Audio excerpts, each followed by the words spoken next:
레위기 23장 1절부터 8절까지 같이 읽겠습니다. 시작. 여호와께서 모세에게 일러 가라사대 이스라엘 자손에게 구하여 이르라. 너희가 공포하여 성일을 삼을 여호와의 절기는 이러하니라. 엿새 동안은 일할 것이요 일곱째 날은 쉴 안식일이니 정해라. 너희는 무슨 일이든지 하지 말라. 이는 너희 거하는 각처에서 지킬 여호와의 안식일이니라.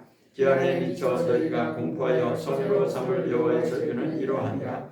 정월 14일 저녁은 여호와의 유월절이요 이달 15일은 여호와의 무교절이니 7일 동안 너희는 무교금을 먹을 것이요 그 첫날에는 너희가 성일로 모이고 아무 노동도 하지 말지며 너희는 7일 동안 여호와께 화제를 드릴 것이요 제7일에도 성일로 모이고 아무 노동도 하지 말지니라. 아멘. 아멘.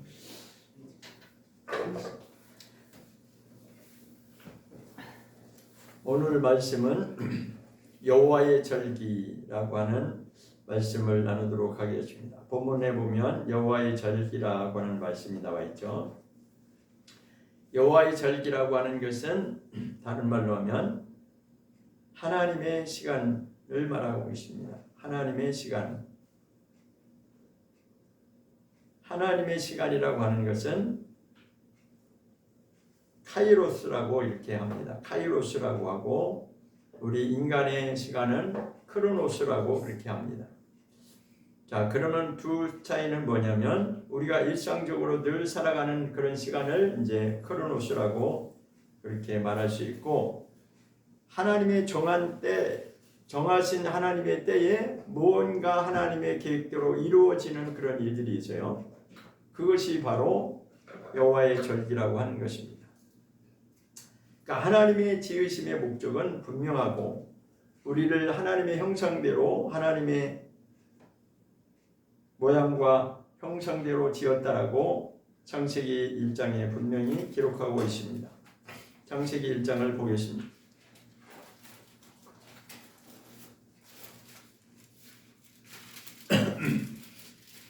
창세기 1장 27절입니다.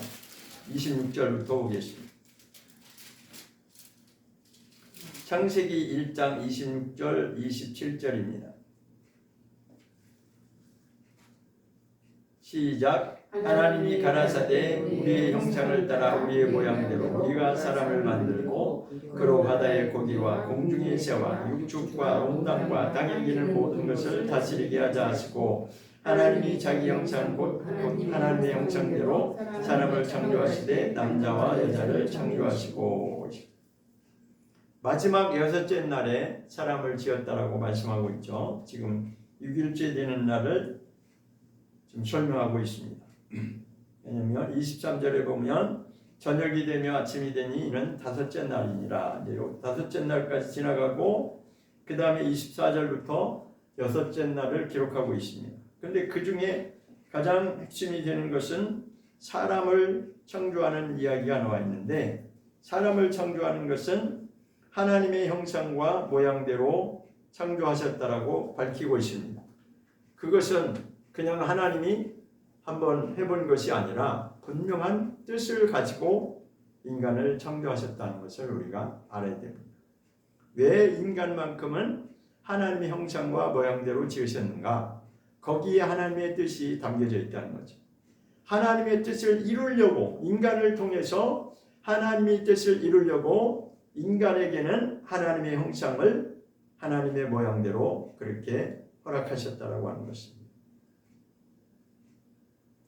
여기 보면 분명히 하나님께서 하나님의 형상대로 창조하시되 남자와 여자를 창조하시고 이렇게 되어 있습니다. 그래서 우리는 이 땅에서 잘 먹고 잘 살고 그냥 내가 원하는 삶을 사는 것이 그것이 사는 이유가 아닙니다. 우리는 태어나면서부터 내가 존재하는 이유를 분명히 알아야 됩니다. 예수님이 그 12제자를 양육했는데 12제자를 그렇게 혼신을 다해서 양육을 하셨어요. 그런데 그 마지막에 그 중에 한 사람이 예수님을 배반하는 일이 일어나죠. 그랬을 때 예수님이 그 가룟 유다에게 뭐라고 얘기했냐면 우리가 그런 사람이 되면 안 됩니다. 우리 다 이상이 태어났죠. 생일 축하합니다라고 생일 파티하고 귀하게 여기잖아요. 그러면 내가 그냥 생일 파티하고 선물 받고 사람들한테 칭찬받고 이게 목적이 아니라 하나님이 나를 이 세상에 왜 태어나게 하셨는가, 그것을 먼저 우리가 알 필요가 있습니다. 성경은 분명히 우리를 향해서 존귀하다라고 말씀하고 있습니다. 존귀한 존재다라고 말씀하고 있습니다. 그래서 성도를 존귀하다라고 말씀하고 있어요. 시편에 한번 16장을 보겠습니다. 시편 16장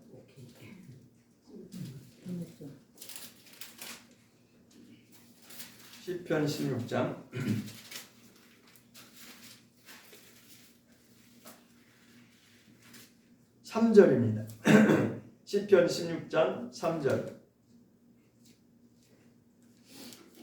시편 16장 3절 시작. 땅에 있는 성도는 존귀한 자니 나의 모든 즐거움이 저에게 있도다. 이거 하나님이 하시는 말씀이에요.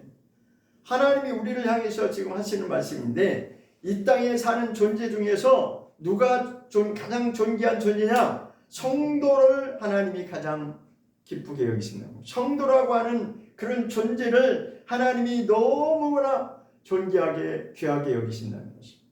그런데요, 제가 성경을 읽다 보니까 존귀라고 하는 말은 누구에게만 표현하는 이 단어냐면 하나님께 향해서만 존귀하다라고 하는 표현을 하는 것입니다. 사실 하나님을 향해서 부를 때 존귀하신 하나님, 존귀라고 하는 그 말이 그렇게 쓰여지는 말인데, 그 존귀라고 하는 말을 하나님께서 우리에게도 그렇게 여겨주신다는 것입니다. 누구에게? 성도에게. 성도가 된 존재를 하나님이 너무나 소중하게, 아주 하나님과 같이 그렇게 여겨주신다는 것입니다. 하나님의 존귀하신 것 같이 우리도 그렇게 높여주시길 원하고 우리를 존귀하게 여기신다는 것입니다. 그런데 이것을 깨닫지 못하면 우리는 내가 사는 존재 이유를 잊어버리는 것입니다.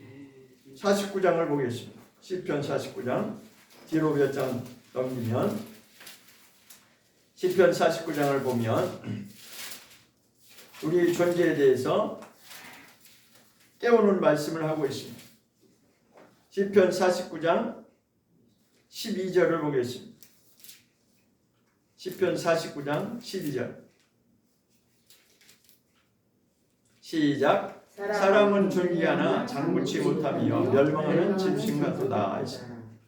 사람은 본래 존귀한 존재로 하나님 창조해 놓으셨는데 타락함으로 말미암으니까, 타락이라고 하는 하나님을 떠난 것을 말하는 것이고, 하나님을 떠나면 자기의 그 존재 이유를 모르고 그저 본능대로 살아갈 수밖에 없는 존재가 바로 짐승과 같다는 것입니다. 짐승이 본능대로 살아가듯이 사람도 자기의 본분이 무엇인지를, 내가 얼마나 소중한 존재인지를, 영적인 존재고 하나님의 형상을 닮은 존재라고 하는 것을 인식하지 못하면 짐승과 별반 다름없이 그렇게 먹고 사는 문제에 매여서 살 수밖에 없는 그런 존재가 불쌍한 존재라는. 그래서 우리는 성경을 알면 알수록 우리 사람이 얼마나 불쌍한 존재인지를 정말 점점 더 실감을 하게 돼. 하나님을 알지 못하고 내가 어떤 존재인지를 알지 못하면, 내가 왜 이 세상에 사는지를 알지 못하면 그저 본능적으로 내가 내 육신의 요구를 만족시키기 위해서 살아갈 수밖에 없는 그런 존재라는 것입니다. 그런데 이 말씀이 49장 끝절에, 마지막 절에 또 한 번 나오고 있습니다. 20절을 보겠습니다. 시편 49장 20절에 다시 한번 말씀하고 있죠. 시작. 존귀에 처하나 깨닫지 못하는 사람은 멸망하는 짐승과 같다라고 말씀. 존귀한 존재임에도 불구하고 그 존재 자체를, 자기의 그 소중함을 알지 못하고 하나님께 나오지 않는다면, 하나님을 섬기는 존재로, 하나님을 기쁘시게 하는 존재로 살아가지 않는다면 하나님이 보실 때는 짐승과 다를 바가 없다는 것입니다.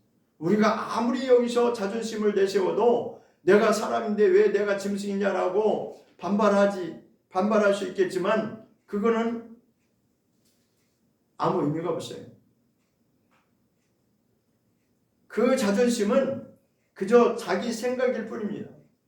처음부터 우리가 존재하는 목적은, 처음부터 우리가 창조된 목적은 하나님의 뜻을 이루기 위한 목적으로 창조함을 받았고, 그렇게 우리가 이 세상에 존재하는데 그것을 거부하면서 아무리 내가 이렇게 저렇게 한다 할지라도 아무 의미가 없어요. 다시 한번 시편 116장을 보겠습니다.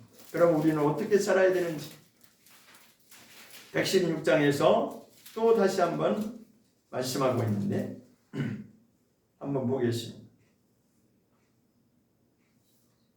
시편 116장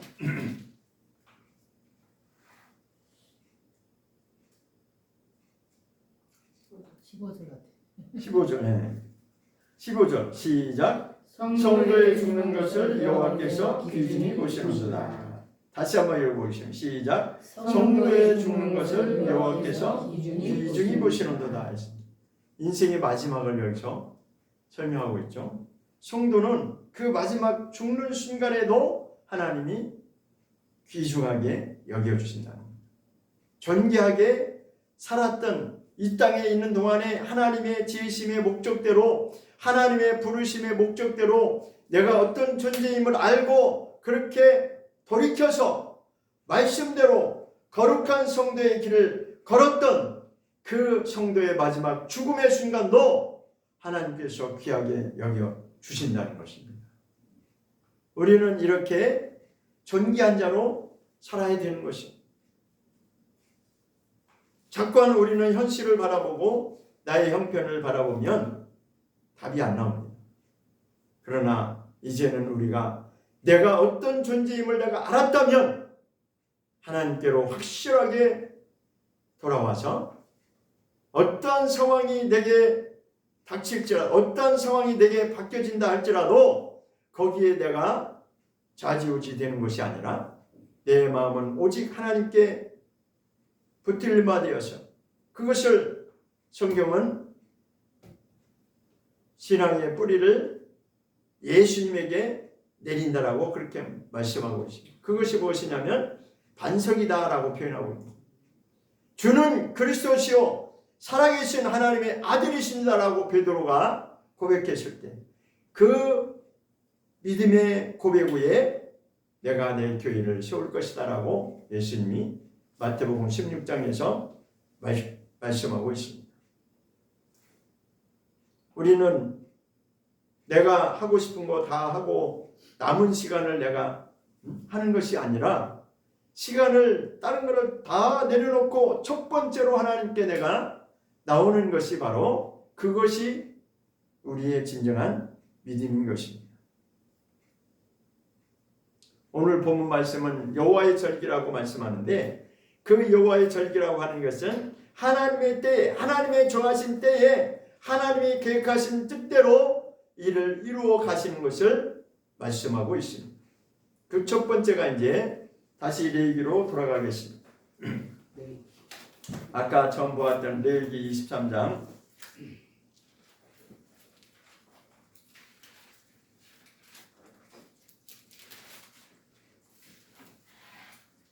레위기 23장 여호와께서 모세에게 일러 가라사대 이스라엘 자손에게 고하여 이르라. 너희가 공포하여 성회를 삼을 여호와의 절기는 이러하다라고 말씀하고 있습니다. 그러니까 여호와의 절기를 지금 설명하고자 이제 시작했는데 그 첫 번째 기준이 뭐냐? 3절을 같이 읽겠습니다.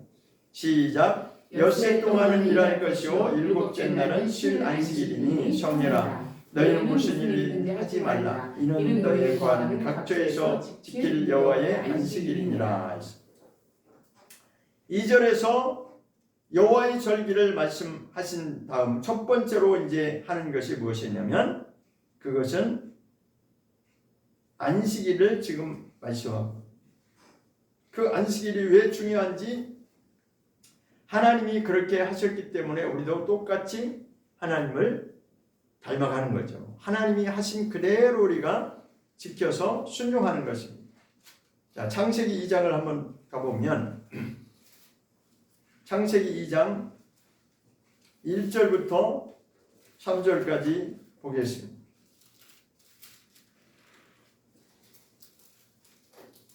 창세기 2장 1절부터 3절 보겠습니다.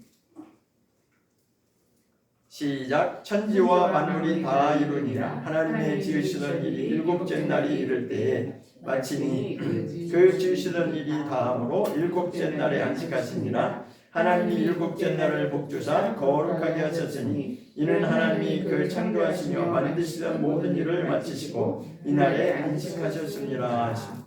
안식이라고 하는 것은 하던 일을 다 멈추고 쉬는 것이죠. 그런데 그날을 하나님이 복 주셨다라고 말씀하고 있고 거룩하게 하셨다라고 말씀하고 있습니다. 그래서 우리가 첫 번째로 지켜야 되는 것이 바로 안식일을 지키는 것이죠.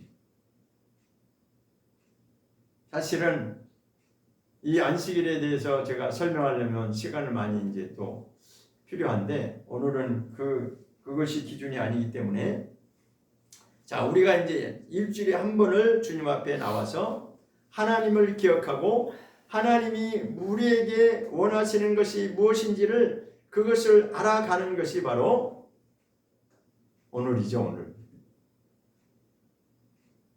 자, 그런데 그 다음에 이제 가장 기초고 가장 기준이 되는 것이 바로 안식일로부터 출발하는 것입니다. 그것이 바로 오늘 우리가 이제 모든 일을 다 내려놓고 하나님께 나와서 하나님을 높이며 찬양하며 예배하는 날이 바로 그렇습니다. 그런데 그 근본이 어디서부터 출발했느냐? 하나님으로부터 출발한 거죠. 하나님도 천지를 만드시는 그 창조 역사를 하실 때 첫째 날부터 일곱째 날이 있는데 여섯 번째 날까지는 창조의 일을 완성하시고 그 다음에 일곱째 날은 하나님이 지으시던 일을 다 하고 나서 안식하셨다라고 말씀하고 있습니다. 그런데 이것은 더 근본적인 것으로 돌아간다면 하늘을 소망하면서 우리가 언젠가는 분명히 하나님께로 가는 그날이 있다라고 하는 것을 그것을 기억하는 것이 가장 중요한 목적이 되는 것입니다. 천국이 있다는 것을 알고 우리가 천국에 실제로 이제 들어가는 날이 있는데 그날에는 이 땅에 있는 모든 수고를 다 이제 내려놓고 하나님과 함께 영원한 안식에 정말 들어가는 그 시간이 있다는 것입니다. 그때까지 그 천국에 실제로 우리가 들어가는 그날까지 이 땅에 있는 동안에 그것을 우리가 훈련하는 것이에요. 그런데 세상은 다 바쁘게 분주하게 살잖아요. 그러면서 뭐라고 그래요? 아이 먹고 살기 바쁜데 내가 어떻게 교회 가냐. 그래요. 먹고 살기 바빠요. 먹고 사는 게 정말 쉽지 않습니다. 저도 정말 실감한 먹고 사는 게 정말 쉽지 않다는 것을 알고 있습니다. 그러나 그것까지도 우리는 하나님께 맡겨야 되는 것이에요. 근데 사람들은 열심히 부지런히 정말 자기가 이 땅에서 한번 어떻게 돈을 많이 벌어가지고 내가 한번 잘 살아보겠다라고 그렇게 열심을 내죠. 그런데 저는 말씀드리고 싶은 것은 우리가 정말 잘 살아야 됩니다.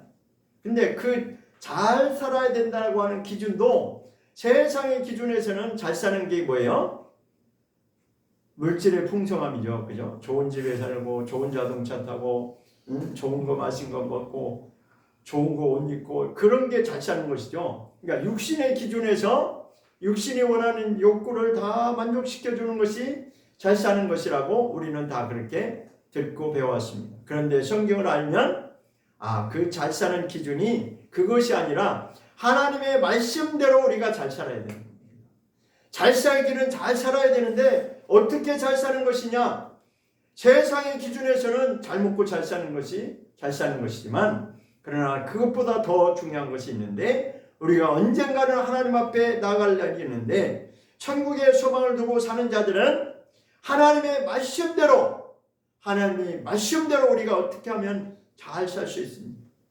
잘 산다고 하는 것은 잘 말씀대로 순종하며 사는 걸 말하는 겁니다. 말씀대로 순종하며 사는 것이 잘 사는 것입니다. 우리는 그 잘 사는 기준을 이제는 하나님의 입장에서 하나님의 말씀의 기준에서 바꿀 필요가 있어요. 우리는 다 태어나면서부터 하나님이 누군지 알지 못하기 때문에 그저 이 세상의 방식대로 살아가다 보면 내가 잘 사는 것이 누군가 모두가 얘기하는 것처럼 그저 내가 원하는 대로 그것이 채워질 때 만족되어질 때 그것이 잘 사는 것으로 그렇게 알아왔는데 실제로 성경을 우리가 알게 되면 그것이 아니고 그보다 더 소중한 것은 말씀대로 하나님의 창조의 목적대로 돌아가는 것입니다. 아담이 처음부터 그러한 복을 받은 자였는데 어느 순간에 말씀을 거역하고 불순종함으로 말미암아 그는 하나님과 단절이 된 죄인이 되어버렸어요. 그래서 우리는 이 땅에 태어나면서 모두가 다 육신의 혈통을 받고 태어났지만 하나님을 알고 태어나는 자가 없죠. 하나님을 아는 것은 하나님을 알아가는 것입니다. 은혜를 받아야 되고 은혜를 받은 것으로 끝나는 것이 아니라 하나님의 말씀이 그러한가 성경을 자꾸만 가까이 하고 그 말씀을 상고하면서 그 말씀대로 우리가 변화되어 가는 것이 바로 우리가 잘 살아가는 것입니다. 자, 다시 레위기 본문으로 돌아가겠습니다. 레위기 23장. 자, 그 다음에 이제 안식일은 가장 중요한 것이 바로 안식일이고 일주일 중에 하루를 하나님을 기억하는 날로 그렇게 돌이키는 것입니다. 그 다음에 4절 보겠습니다. 4절 시작. 기한에 미쳐 너희가 공부하여 성의로 삼을 여호와의 절기는 이러하니라. 정월 14일 저녁은 여호와의 유월절이오십니다. 첫 번째로 절기에 나오는 것이 바로 정월 1월 14일이죠. 자, 여기서 정월 14일은 유대 달력을 기준으로 하는 것입니다.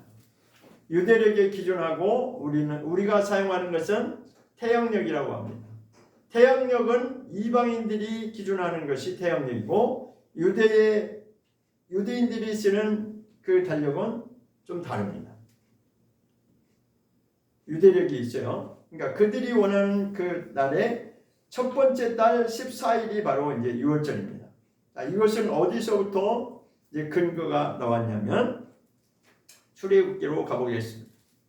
출애굽기 12장.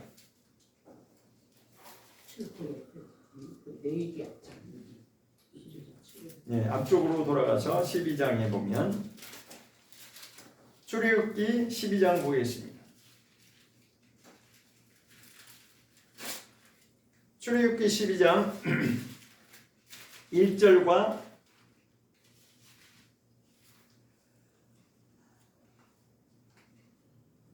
1절, 2절, 3절을 보겠습니다. 출애굽기 12장 1절부터 3절까지 보겠습니다. 시작. 여호와께서 애굽 땅에서 모세와 아론에게 일러 가라사대 이달로 너희에게 달의 시작 곧 해의 첫 달이 되게 하고 너희는 이스라엘 회중에게 구하여 이르라. 이달 열흘에 너희 메인이 어린 양을 취할지니 각 가족대로 그 식구를 위하여 어린 양을 취하되. 여기 어린 양이라는 말이 나오죠. 어린 양. 이 어린 양은 유월절 어린 양이라고 합니다. 유월절 어린 양이라고 하는 것은 유월절에 이제 하나님께 속죄의 제물로 드려지는 것이 바로 유월절 어린 양입니다. 그런데 여기 보니까 이달로 너에게 달의 첫 번째 달이 되게 하라라고 말씀합니다. 1년의 첫 번째 달이 되게 하라라고 하는 것입니다. 왜 이것이 기준이 되냐면 이스라엘 백성들이 애굽 땅에서 탈출해 나오는 출애굽하는 그 기준을 여기서 이제 말씀하는 것입니다.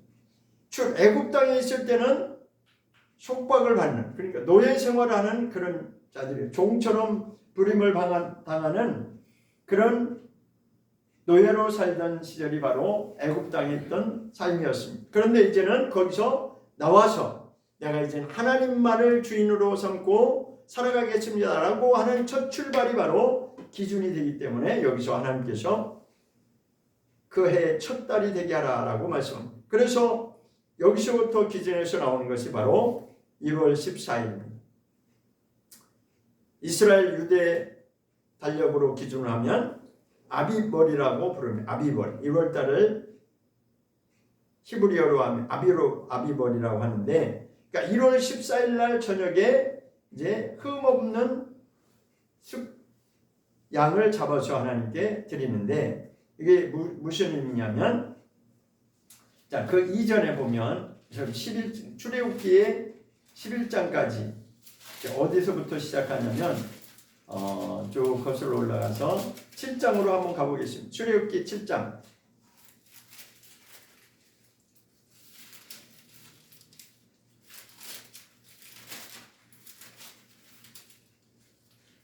출애굽기 7장 14절부터 보면 무슨 내용이 나오냐면 첫 번째 재앙이 시작됩니다.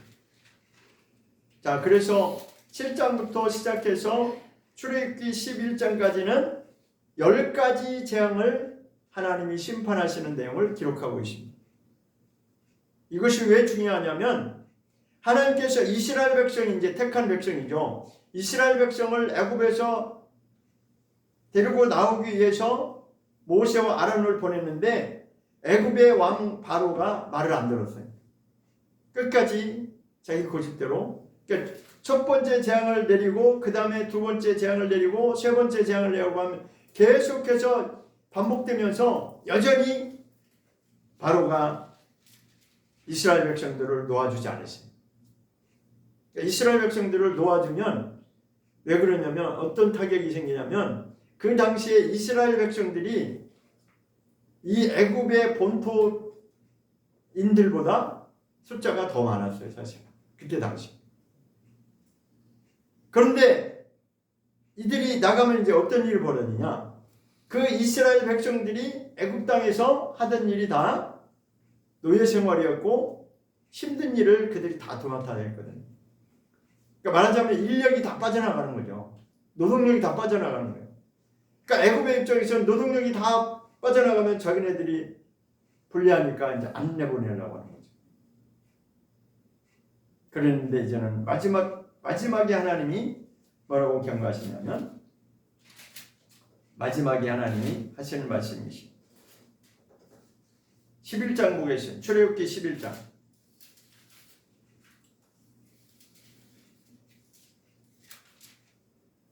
출애굽기 11장 1절을 보겠습니다. 출애굽기 11장 1절 시작. 여호와께서 모세에게 이르시기를 내가 이제 한 가지 재앙을 바로와 애굽에 내린 후에야 그가 너희를 여기서 보낼지라. 그가 너희를 보낼 때에는 여기서 정령 다 쫓아내리니. 하나님께서 지금 모세에게 뭐라고 말씀하셨냐면 이제 그 전까지는 9번째 재앙까지 끝났어요. 그 앞에까지 지금 그러니까 10장까지 9번째 재앙이 이제 흑암 재앙인데 9번째 재앙까지 심판이 내려졌는데 여전히 바로가 고집을 부리고 안 내보내요.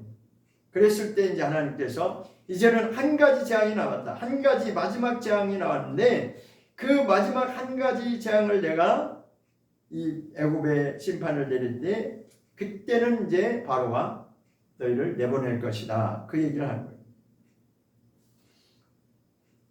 그리고 나서 이제 한 가지 재앙, 마지막 재앙이 남아있어요. 그 한 가지 재앙이 뭐냐면 마지막 재앙, 10번째 재앙이 뭐냐면 애굽에 있는 모든 장자들을 다 하나님이 죽이시는 거예요.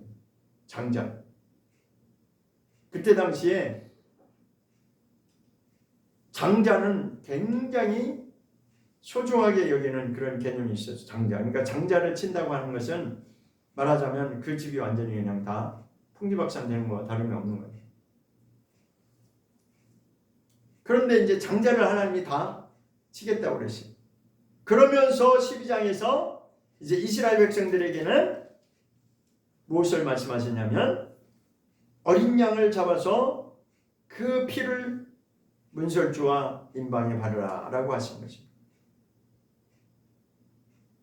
자, 다시 이제 12장으로 가보겠습니다. 출애굽기 12장. 출애굽기 12장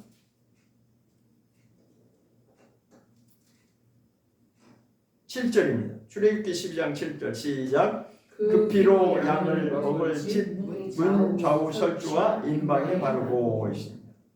그러니까 문 임방에 문설주에 양의 피를 바르라고 하는 그 말씀을 모세를 통해 이제 일러주신 거죠. 이것은 이스라엘 백성들을 하나님이 택하신 자기 백성을 구출해내기 위해서 하나님이 먼저 일러주신 것입니다. 왜냐하면 이제 10번째 재앙을 이제 하나님이 내리셔야 되는데 그 10번째 재앙에서 이스라엘 백성들을 보호하기 위해서 이것이 이제 반드시 필요하기 때문에, 그러니까 피를 보면은 넘어가겠다는 거죠. 자, 그 뒤에 이제 넘겨서 한 장 넘겨서 11절을 가보겠습니다. 출애굽기 12장 11절을 보겠습니다. 11절. 11절 시작. 너희는 그것을 이렇게 먹을지니 허리에 띠를 띠고 발에 신을 신고 손에 지팡이를 잡고 급히 먹으라. 이것이 유월절입니다. 한 번 더 읽겠습니다. 너희는 그것을 이렇게 먹을지니 허리에 띠를 띠고 발에 신을 신고 손에 지팡이를 잡고 급히 먹으라. 이것이 여호와의 유월절이니라. 마지막에 뭐라고 그랬어요? 여호와의 유월절이라고 그랬죠. 자, 아까 레위기 23장에서 4절에 뭐라고 그랬어요? 여호와의 절기는 유월절을 첫 번째로 말씀했죠. 그러니까 어린 양을 잡아서 그 피를 바르고 그날 이제 애굽을 탈출해 나가는 그것을 여기서 설명한 것입니다. 자, 그러면서 이제 12절에 계속 설명하고 있습니다. 출애굽기 12장 12절을 다시 한번 보겠습니다. 출애굽기 12장 12절 뭐라고 설명하고 있냐면 12절 시작. 내가 그 밤에 애굽 땅에 두루 다니며 사람과 짐승을 물어나고 애굽 나라 가운데 처음 난 것을 다 치고 애굽의 모든 신에게 벌을 내리리라. 나는 여호와로라. 그러니까 이스라엘 백성들한테는 양을 잡아서 양의 피를 문설주에 바르라고 하시고 그 다음에 이제 하나님이 하시는 것이 무엇이냐면 그날 1월 14일 날 저녁에 애굽 땅에 있는 모든 장자아이든지 짐승의 처음 난 것까지도 짐승까지도 다 하나님이 벌을 내리십니다. 심판하신다. 자, 그런데 이것이 무슨 의미냐면 하나님께서 애굽 땅에 있는 모든 신들을 다 심판하겠다는 것입니다. 그러니까 그 애굽 땅에 있는 신이 뭐냐? 인간들이 그렇게 신처럼 섬기는 그런 존재들을 말하는 것입니다. 그러니까 참신, 하나님만이 유일한 신이신데 인간들의 입장에서는 하나님을 섬기지 아니하고 자기네들이 만들어 놓은 그런 신들을 섬기고 있으니까 그것을 그 당시에 하나님이 다 벌하시는 거예요. 다 심판하시는 거예요. 그러니까 모든 우상을 다 파하겠다는 거죠. 그랬을 때 이스라엘 백성들은 어떻게 살아남을 수 있느냐? 유월절 어린 양의 피로만이 그들이 살아남을 수 있는 겁니다. 그래서 하나님이 먼저 이스라엘 백성들한테 양을 잡아서 저 문설주에다가 피를 바르라고 하는 겁니다. 그러면 그 재앙이 애굽 땅에 심판이 내려질 때 이스라엘 백성들이 보호받는 거예요. 13절에 그 말씀을 하고 있습니다. 출애굽기 12장 13절 시작. 내가 애굽 땅을 칠 때에 그 피가 너희에 거하는 집에 있어서 너희를 위하여 표적이 될지라. 내가 피를 볼 때에 너희를 넘어가리니 했습니다. 애굽 땅을 하나님이 다 진멸하고 그 애굽 땅에 섬기는 우상들을 다 벌을 내린 그때에 이스라엘 백성들이 거하고 있는 그 집 안에는 문설주인 양의 피를 보고 하나님이 넘어가신다. 피를 볼 때에 넘어가신다. 그러니까 유월절이라고 하는 말은 넘어간다는 뜻이에요. 넘어간다는 것. 뭘 넘어가냐?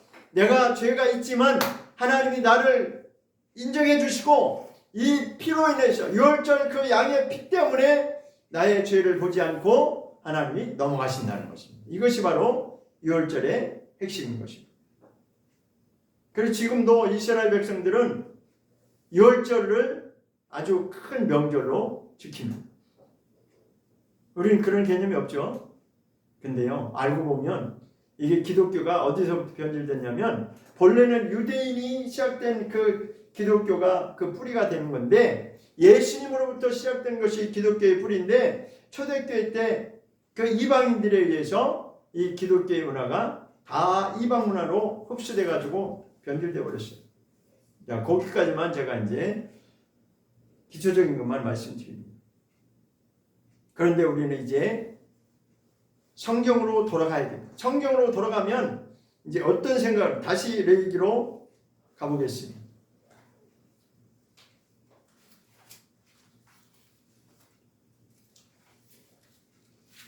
왔다 갔다 하니까 번거롭죠? 자, 보겠습니다.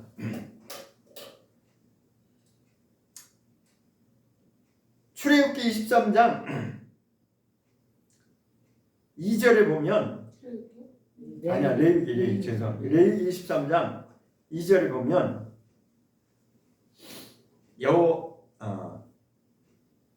23장 2절에 보면 여호와의 절기라고 돼 있죠. 그죠? 네. 여호와의 절기라고 했는데 사실은 이게 이제 우리 개역 개정에 거기에 보면 뭐라고 돼 있냐면 나의 절기니라고 그렇게 번역이 되어 있습니다. 나의 절기. 여기에 우리 한글 성경에는 여호와의 절기라고 했고 물론 여호와의 절기 맞는데 거기에 이제 그 개정판에 보면 나의 절기라는 말도 들어가 있어요. 그러니까 여호와의 절기가 없다는 게 아니라 여호와의 절기도 있고 그 다음에 이것은 나의 절기니 이런 말씀이 있어요.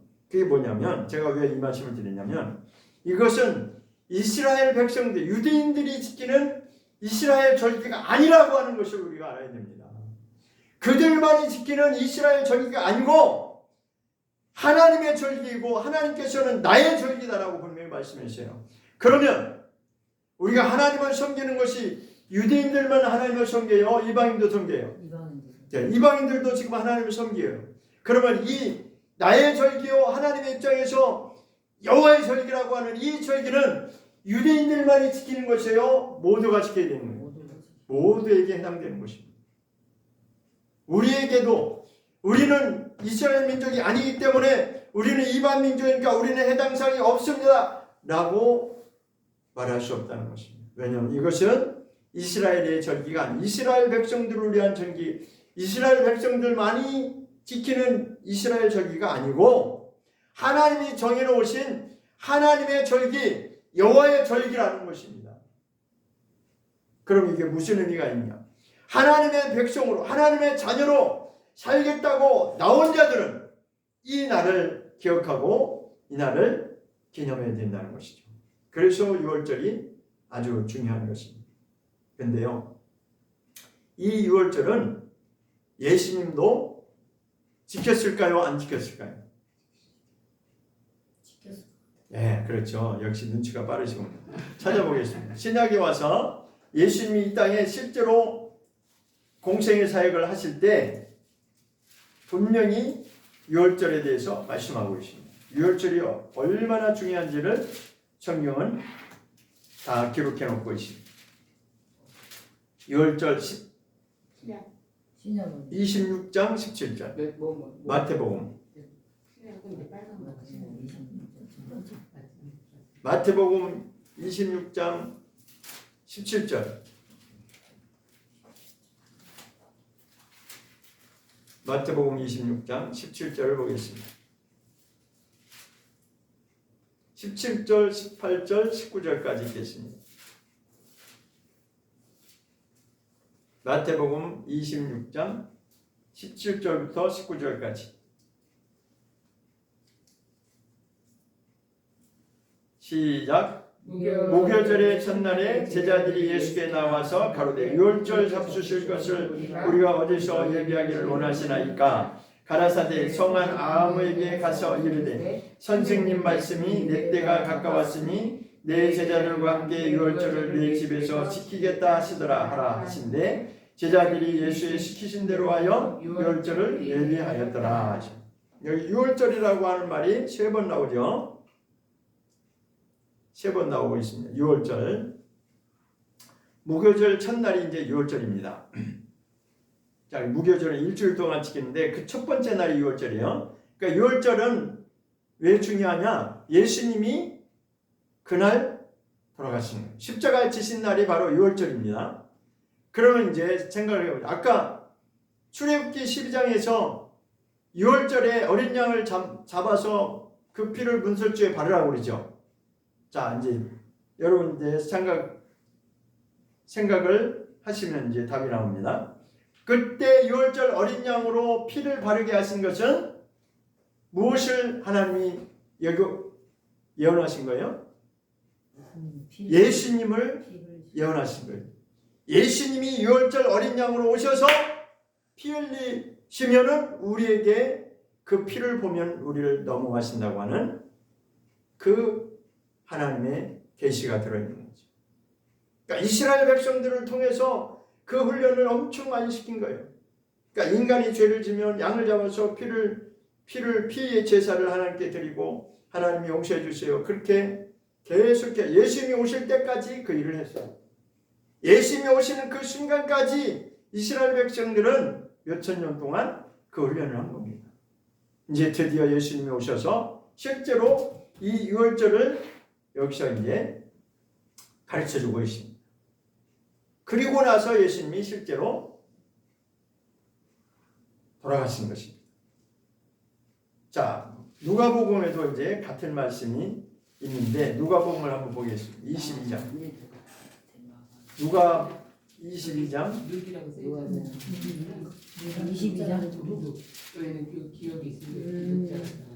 22장 7절을 보겠습니다.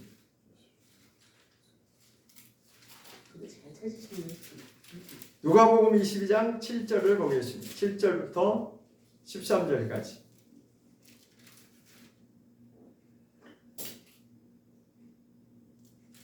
시작. 유월절 양을 잡을 무교절이 이른지라 예수께서 베드로와 요한을 보내시며 가라사대 가서 우리를 위하여 유월절을 예비하여 우리로 먹게 하라. 여짜오되 어디서 예비하기를 원하시나이까? 이르시되 보라 너희가 성류로 들어가면 물 한 동이를 가지고 가는 사람을 만나리니 그의 들어가는 집으로 따라 들어가서 그 집 주인에게 이르되 선생님이 내게 하는 말씀이 내가 내 제자들과 함께 유월절을 먹을 객실이 어디 있느냐 하시더라 하라. 그리하면 저가 자리를 베푼 큰 다락방을 보이리니 거기서 예비하라 하신데 저희가 나가 그 하시던 말씀대로 만나 유월절을 예비하니라.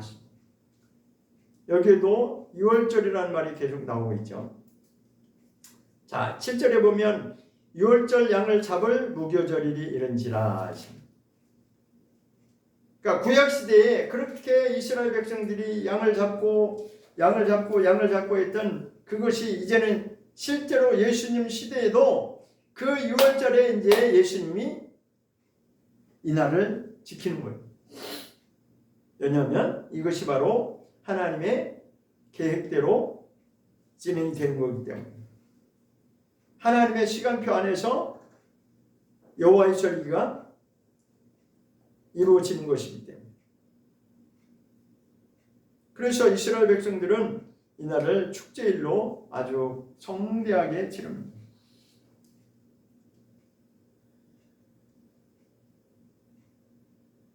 자, 그러면 또 다른 말씀을 또 볼 필요가 있죠. 누가복음 읽었죠? 마가복음에도 또 나옵니다. 마가복음 14장. 마가복음 14장을 보면 또 같은 내용이 있습니다. 마가복음 14장 12절에도 나옵니다.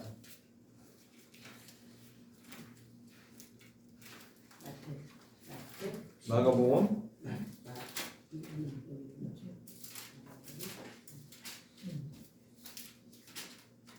12장 14장 마가복음 14장 12절입니다.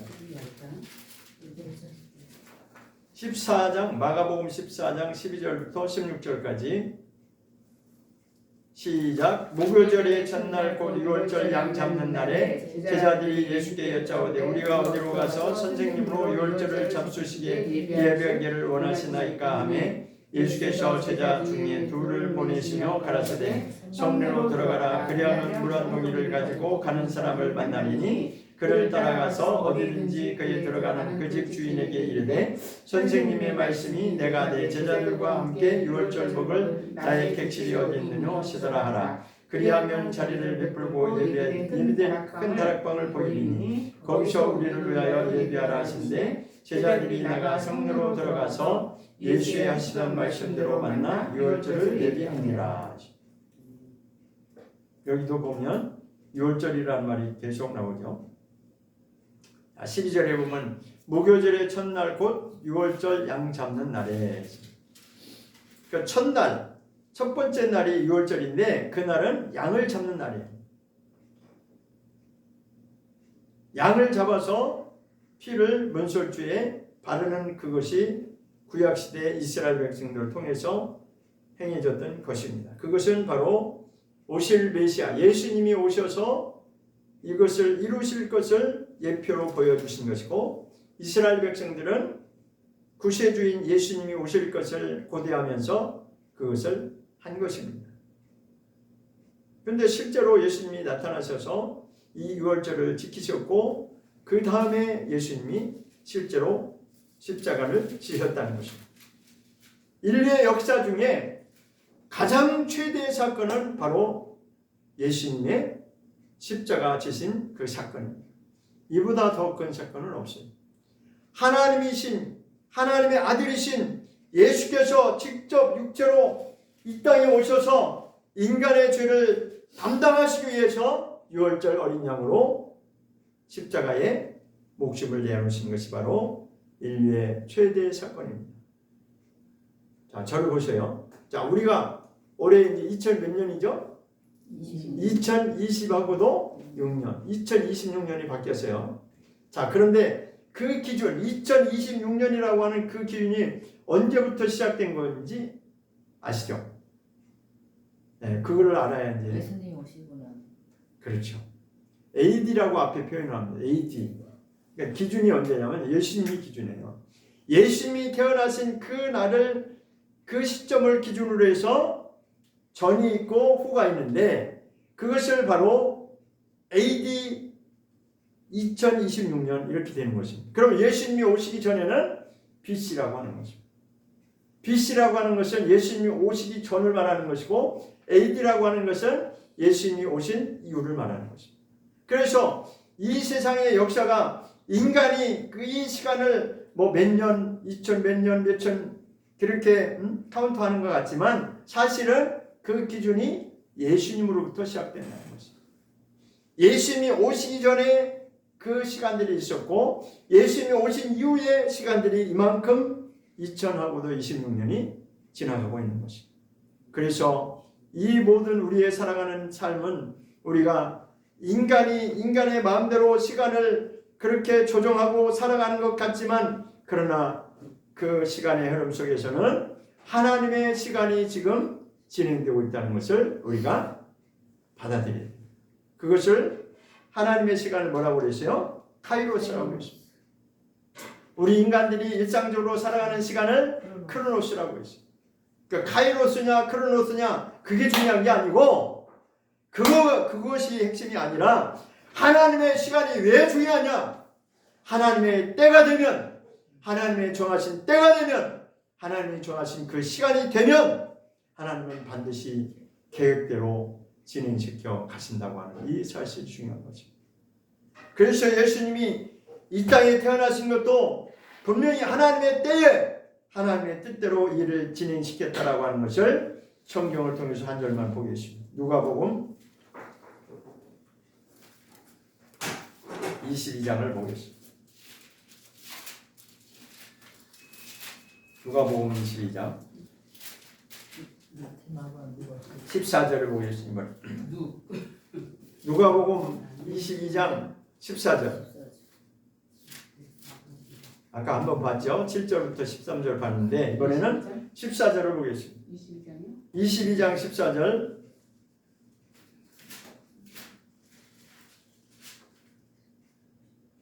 누가복음 22장 14절.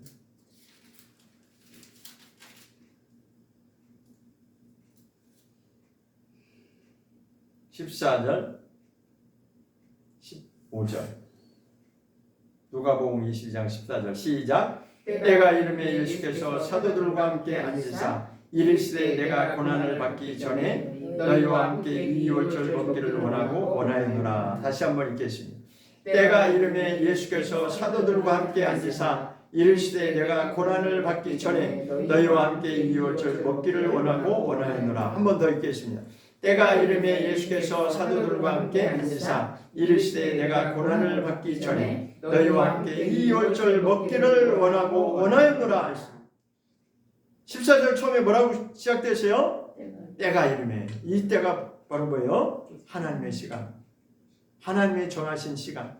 하나님의 정하신 때, 하나님의 시간대로, 하나님의 시간표대로 때가 되니까 어김없이 이 일이 진행되고 있습니다. 그래서 예수님이 하시는 말씀은 사도들을, 자기 제자들 12제자죠. 사도들을 앉혀놓고 지금 뭐라고? 함께 앉아서 제자들에게 말합니다. 내가 고난받기 전에 너희와 함께 이 유월절 먹기를 내가 원하고 원했다는 거야. 기다리고 기다렸다는 거야.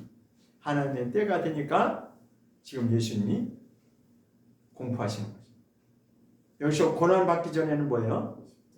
십자가에 죽으시는 그 사건을 말하고 있는 거니까 그러니까 예수님이 실제로 십자가에 죽으셔야 되는데 왜냐하면 예수님 내가 이 일을 위해서 왔노라라고 말씀해요. 내가 죽기 위해서 왔노라. 그 죽는 목적은 뭐예요? 하나님은 분명한 목적을 가지고 일하시는 분이에요. 우리를 살리시기 위해서, 나를 위해서, 나의 죄를 담당해 주시기 위해서 나의 속죄죄를 그분이 담당하신 것입니다. 내가 어린 양이 되어서 내가 죽어서 내가 하나님께 드려져야 되지만 그러나 그것을 예수님이 한 몸으로 온 몸으로 예수님이 담당하신 거예요. 그러니까 이 세상에서 나를 최고로 가장 잘 아시는 분이 하나님이시고 나를 최고로 가장 존귀하게 여기신 이가 하나님이시고 나의 죄를 용서하시기 위해서 그 사랑을 표현하는 것이 바로 하나님의 사랑은 하나님은 사랑이시다라고 하는데 하나님의 최고의 사랑은 예수님을 십자가에 내어주신 그것이 하나님의 사랑이라는 것입니다. 이제는 우리가 그 안에 들어와야 되는 거예요. 하나님의 사랑 안에 우리가 들어와야 되는 거예요. 멈칫멈칫하고 발을 디딜까 말까 계산하는 것이 아니라 다른 어떤 것도 뒤로 하고 두 번째로 돌리고 가장 첫 번째로 오직 하나님의 사랑 안에 내가 잠기는 것입니다. 완전히 잠겨야 되는 거예요. 예수님의 피로 완전히 내가 잠겨야 되는 것입니다. 우리는 하나님의 때가 되면 반드시 이 일이 진행된다고 하는 것을 분명히 알아야 되고 자, 아까 출애굽기 12장을 말씀드리면서 출애굽기 7장부터 시작해서 11장 앞에 10장까지 7장부터 10장까지 몇 가지 재앙이 있었다고 그랬어요? 9가지 재앙을 퍼부으면서 그 9번째 재앙을까지 심판하는데도 끝까지 이스라엘 백성들을 놓아주지 않으니까 하나님이 그렇게 말씀 11장 1절에 뭐라고 내가 이제는 한 가지 재앙을 남겨놓고 있는데 이 마지막 10번째 재앙이 내리면 바로가 너희를 보내줄 것이다. 실제로 마지막 재앙이 애굽에 있는 모든 장자들을 다 진멸하고 애굽에 있는 모든 우상들을 다 심판할 때 드디어 이스라엘 백성들이 나올 수가 있었어요. 그것은 그들이 의가 있어서 죄가 없어서 나온 게 아니라 유월절 어린 양 그 피 때문에 유월절 어린 양의 피를 바른 그것 때문에 넘어가신다고 출애굽기 10장에 밝히고 있습니다. 그런데 이것이 여기서 가장 중요한 마지막의 핵심 포인트는 뭐냐?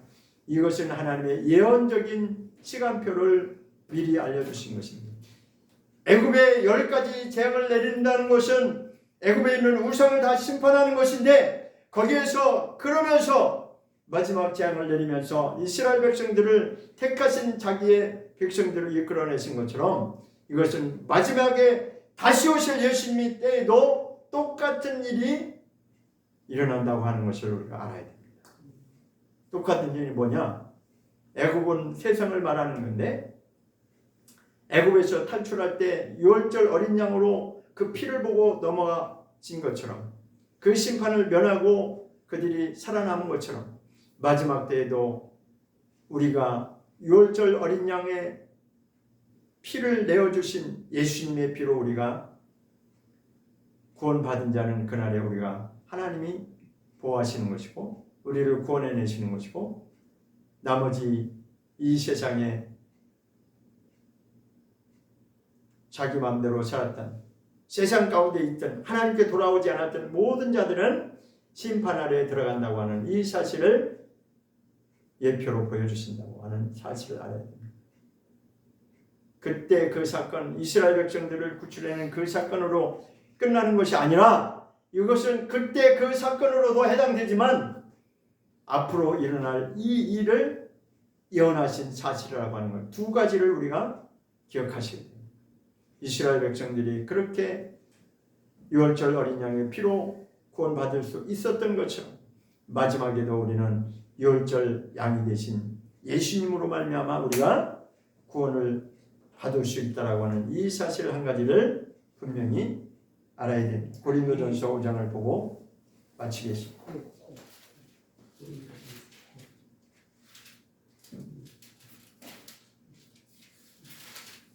고린도전서 5장 7절입니다. 유월절 어린 양 고린도전서에 한번 보겠습니다. 고린도전서 5장 7절입니다. 시작. 너희는 누룩 없는 자에게 새 덩어리가 되기 위하여 묵은 누룩을 내어버리라. 우리의 유월절 양 곧 그리스도께서 신이 되셨느니라. 다시 한번 읽어보겠습니다. 시작. 너희는 누룩 없는 자에게 새 덩어리가 되기 위하여 묵은 누룩을 내어버리라. 우리의 유월절 양 곧 그리스도께서 신이 되셨느니라. 유월절 양이 누구라고 했어요? 예수님. 예수님이 유월절 어린 양으로 오셨다는 거예요. 그러니까 예수님이 오시기 전에 오랫동안 예수님이 오실 것을 예표로 보여주시고 드디어 하나님의 때가 되니까 어김없이 예수님이 이 땅에 오셔서 유월절 어린 양이 되셔서 십자가를 지셨다라고 하는 이 사실을 우리는 분명히 받아들이고 이 말씀 앞에 겸손히 순종하는 우리 모두가 될 수 있기를 예수 이름으로 축원합니다. 기도하겠습니다.